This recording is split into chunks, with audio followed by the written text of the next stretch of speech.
Everyone, this is Aadya. Welcome back to my channel. आज की class में हम डिफरेंट नंबर्स के बारे में जानेंगे। कोई भी क्लास का बच्चा हो, चाहे वो जूनियर हो चाहे वो सीनियर हो, सभी को इस वीडियो से मदद मिलने वाली है। तो हम नंबर्स के बारे में, नंबर्स की डिफरेंट डिफरेंट कैटेगरीज के बारे में आज आपको बहुत बड़ी नॉलेज देने वाले हैं। आप मेरे साथ इसी तरह बने रहिए और बोर्ड पर देखिए। सबसे पहले हम नेचुरल नंबर्स के बारे में आपसे डिस्कस करेंगे। देखिए, नेचुरल नंबर्स जो होते हैं वो हमारे सिंपल काउंटिंग नंबर्स होते हैं, लाइक 1 2 3 4 5 एंड इंफिनिटी। अगर किसी बच्चे को ये डाउट है कि इंफिनिटी क्या होता है तो उसको क्लियर कर दें कि इंफिनिटी मीन्स एंडलेस, जिसका कभी एंड नहीं होता। आप अपनी मर्जी से, अपनी इच्छा से नंबर्स को रोकते हैं, बट नंबर्स कभी रुकते नहीं हैं। नंबर्स आप अपने क्वेश्चन के अकॉर्डिंग या अपनी एडजस्टमेंट देखते हुए रोकते हैं, अदरवाइज नंबर एंडलेस चलते रहते हैं। तो नेचुरल नंबर्स क्या हुए हमारे? नेचुरल नंबर्स वो नंबर्स होते हैं जो 1 से स्टार्ट होते हैं और इंफिनिटी तक जाते हैं। अब चलते हैं अपनी नेक्स्ट कैटेगरी की तरफ। हमारी जो नेक्स्ट कैटेगरी है वो है होल नंबर्स। होल नंबर्स और नेचुरल नंबर्स, कई बच्चों को इसमें कंफ्यूजन रहती है कि होल नंबर्स क्या है और नेचुरल नंबर्स क्या है, और वो इतने पजल हो जाते हैं कि क्वेश्चन रॉन्ग कर देते हैं एग्जाम में। तो मैं थोड़ा सा आपको क्लियर कर देती हूँ। बस एक डिजिट का फर्क है, एक सिंगल नंबर का फर्क आपके क्वेश्चन को बदल देता है। आपने बस 0 ऐड करना है और सिंपल काउंटिंग नंबर आपके वैसे ही चल रहे हैं जैसे ऊपर चल रहे थे, और कोई भी चेंज इसमें आपको नजर नहीं आएगा। अब आपने क्या देखा कि आपकी पहली कैटेगरी और आपकी सेकंड कैटेगरी में सिर्फ एक 0 का फर्क है। एक 0 ने आपकी कैटेगरी चेंज कर दी। जैसे ही आप सिंपल काउंटिंग नंबर्स में 0 ऐड कर देते हो तो आपकी कैटेगरी चेंज हो जाती है, आपकी कैटेगरी होल नंबर्स बन जाती है। आप 0 हाइड कर देते हैं तो ये आपके नेचुरल नंबर्स बन जाते हैं, और अगर आप 0 को विजिबल कर देते हैं तो ये आपके होल नंबर बन जाते हैं। So simple. आपको बस एक 0 का ध्यान रखना है। 0 है तो होल नंबर है, 0 नहीं है तो वो नेचुरल नंबर्स है। अब ये दो कैटेगरी समझने के बाद हम अपनी नेक्स्ट कैटेगरी की तरफ चलते हैं। हमारी नेक्स्ट कैटेगरी है इवन नंबर्स। इवन नंबर्स के साथ एक और कैटेगरी आती है ऑड नंबर्स। अब इन दोनों का डिफरेंस हम समझते हैं कि क्या होता है। पहले तो हम अपनी डेली लाइफ से एक छोटा सा एग्जांपल लेते हैं जिससे आपको शायद बहुत अच्छे से क्लियर हो जाएगा। हम छोटे होते गेम खेलते थे कंचों के साथ कल्ली जोट। तो उसमें हम जो नंबर्स कल्ली होते थे वो होते थे 1 3 5। मार्बल्स का खेल था, आई होप सबको याद भी होगा, हम सब खेले हैं इस कंचों के साथ। तो उसमें क्या होता था कि हम अगर 1 3 5 7 9 अगर मार्बल्स हमारे हाथ में होते थे और उसमें हम दूसरे सामने वाले पर्सन से पूछते थे तो वो कल्ली बोलता था। तो अब अगर हम उसे मैथ्स की लैंग्वेज से जोड़े तो हम उसको ऑड नंबर कह देंगे। और अगर हमारे हाथ में मार्बल्स निकलते थे 2 4 6 8 इस तरह से, तो सामने वाले पर्सन से हम पूछते थे तो वो कहता था जोट। तो जोट मीन्स हम अगर उसको मैथ्स की लैंग्वेज से जोड़ने की कोशिश करें तो हम उसको इवन नंबर्स कहेंगे। तो अगर हम अपने गेम के साथ जोड़े तो हमें मैथ्स शायद इजी लगने लग जाती है। तो मैं इसी वे में आपको समझा रही हूँ। मेरे समझाने का मकसद सिर्फ आपको मैथ्स से इंटरेक्ट करना है। तो इवन नंबर्स हमारे क्या हुए? अगर हम ऊपर वाली कैटेगरी से चेक करें तो इवन नंबर्स वो हुए लाइक 0, लाइक 2, लाइक 4, जिसे हम मार्बल के गेम में जोट कहते थे। तो ये हमारे हो गए इवन नंबर्स 0 2 4 6 8 10 एक्सेट्रा। अब जिन भी नंबर्स का एंड, एक बात और समझा देती हूँ, जिन भी नंबर्स का आखिरी डिजिट या आखिरी नंबर 0 2 4 6 8 होता है वो हमारे इवन नंबर्स कहलाएंगे। और जिनको हम कल्ली कहते थे मार्बल के गेम में, वो क्या होते थे? 1, 3, 5, 7, 9, 11 एक्सेट्रा। तो आगे चलते जाएंगे तो जिन नंबर्स का एंड 1, 3, 5, 7, 9 से होता है वो हमारे ऑड नंबर्स होते हैं। तो आई होप कि आपको समझ में आया होगा बहुत अच्छे से। गेम की भाषा से ज्यादा लगता है कि बच्चों को समझ में आता है, और जो मैथ्स उनके लिए एक फोबिया बन जाता है वो फोबिया नहीं रहेगा। तो अब हम अपनी नेक्स्ट कैटेगरी की तरफ चलते हैं। हमारी जो नेक्स्ट कैटेगरी है वो प्राइम नंबर। शायद ये नंबर बहुत बार यूज हुआ, बहुत सारी वीडियोस में यूज हुआ। एक बार फिर हम इसको समझ लेते हैं ताकि वो हमारे माइंड में हमेशा के लिए सेट हो जाए। प्राइम नंबर्स वो नंबर्स होते हैं जो सिर्फ अपने टेबल में आते हैं और 1 के टेबल में आते हैं, यानी कि numbers which has only 2 factors, not more than 2, 2 से ज्यादा नहीं और ना ही वो 2 से कम। तो यानी कि हमारे कुछ प्राइम नंबर्स ऐसे हैं, 2 जिन्हें मैं लिख रही हूं यहाँ पर, 3, इनका ऑड नंबर और इवन नंबर से कोई लेना देना नहीं होता, तो इसमें सब आ सकते हैं, 2, 3, 5, 7, 11, 13, 17 एक्सेट्रा। आप ध्यान से ऑब्जर्व करिएगा कि जितने भी मैंने नंबर इस कैटेगरी में लिखे हैं वो सिर्फ 1 के टेबल में और अपने टेबल में आएंगे। तो 1 लिखा और एक ये 2 के टेबल में आएगा, चेक कर सकते हो अगर आपके मन में डाउट है। 3 जो है वो 1 के टेबल में आता है और सिर्फ अपने नंबर यानी कि 3 पे ही आएगा। 5 को देख लेते हैं, वो भी 1 और 5 में आता है। 7 भी 1 और 7 में आता है।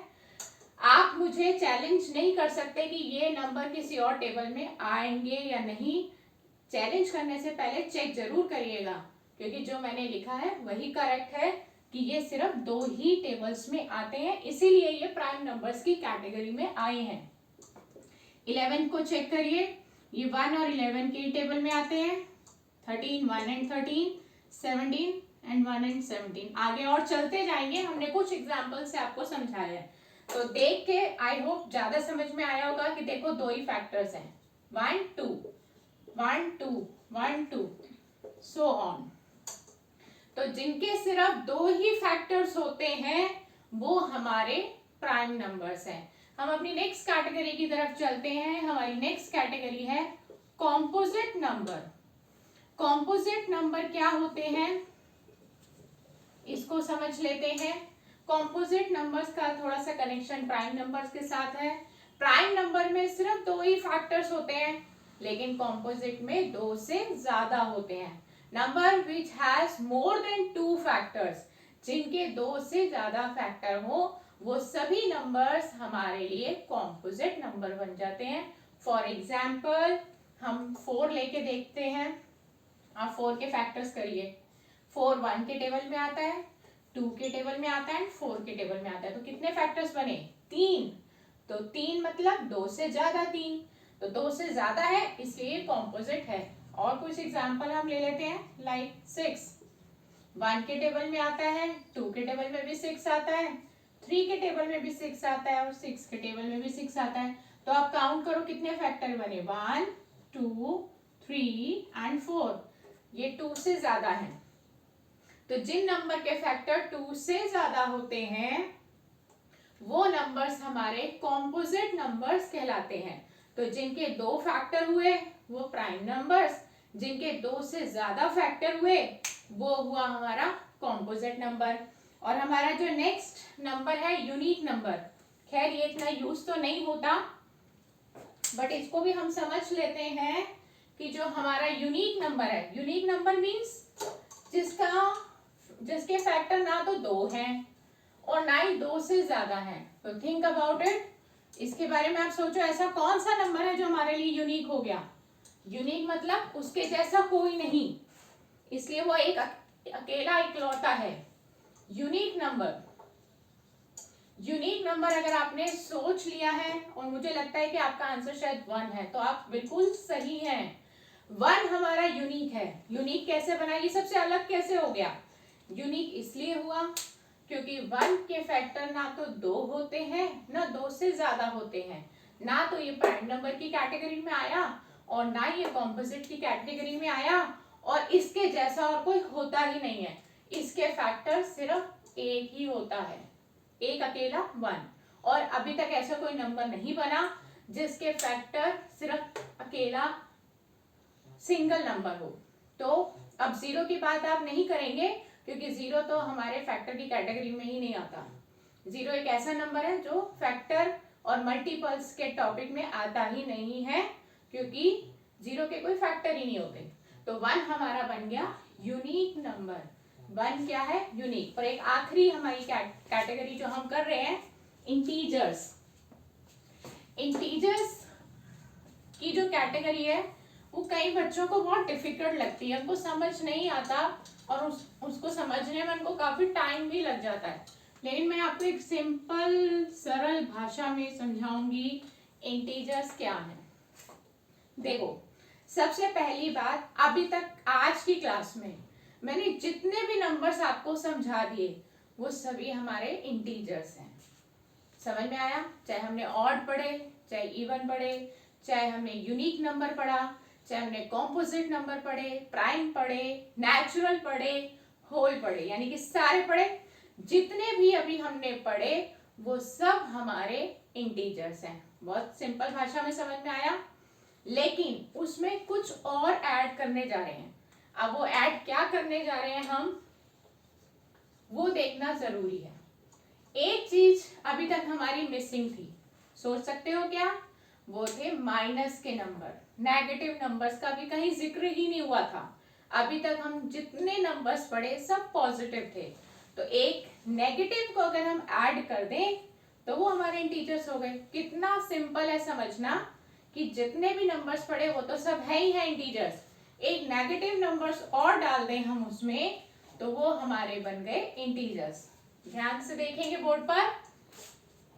मैं कुछ एग्जांपल दे रही हूँ, -1, -2, -3, -4, ये सारे हमारे नेगेटिव नंबर्स कहलाते हैं क्योंकि इनके आगे माइनस का साइन लग गया है। और 0 भी है इसमें। 1, 2, 3 काउंटिंग नंबर, होल नंबर्स भी आ गए क्योंकि 0 आ गया। 1, 2, 3, 4 काउंटिंग नंबर्स है तो नेचुरल नंबर्स भी आ गए। 2, 4 इवन नंबर्स भी आ गए। 1, 3 ऑड नंबर्स भी आ गए, प्राइम नंबर्स भी आ गए, यूनिक नंबर भी आ गया, कॉम्पोजिट नंबर भी आ गए। तो मैंने जो बात बोली थी वो बिल्कुल क्लियर है आपको कि आज तक आपने जितने भी नंबर्स पढ़े हैं आज की क्लास में वो सभी इंटीजर्स हैं, लेकिन उसमें थोड़ा सा हमने और ऐड कर दिया, माइनस के नंबर। तो माइनस के नंबर यानी कि negative numbers, positive numbers including 0 are called integers. तो इंटीजर्स की कैटेगरी भी हुई क्लियर। तो आज की क्लास में हमने इतने नंबर्स आपके साथ समझ लिए हैं, और अपनी नेक्स्ट वीडियो में हम आपको रैशनल नंबर और इररेशनल नंबर और रियल नंबर्स, ये सब 3 नंबर्स और रह गए हैं जो आने वाली वीडियो में हम आपको बताएंगे कि उनमें ऐसा क्या है जो हम इतनी आसानी से उनको भी समझ सकते हैं। जिस तरह से हम अपना जायका बढ़ाते हैं मसाले डालकर खाने में, उसी तरह से मैथ्स को और इंटरेस्टिंग हम तब बना सकते हैं जब हम इन नंबर्स को समझ लेते हैं। हमें ये नंबर समझ में आ जाएंगे तो हमारा मैथ्स में इंटरेस्ट बढ़ जाएगा, हमारा जो मैथ्स का फोबिया है वो खत्म हो जाएगा। तो आने वाली वीडियो को जरूर आप सब्सक्राइब भी करें मेरे इस चैनल को, और आने वाली वीडियोस को जरूर देखें ताकि आपकी ये जो नंबर की सीरीज चल रही है वो पूरा कॉन्सेप्ट आपको क्लियर हो सके। तो नेक्स्ट वीडियो में फिर आपसे मिलेंगे, फिर मुलाकात करेंगे। गुड बाय दोस्तों।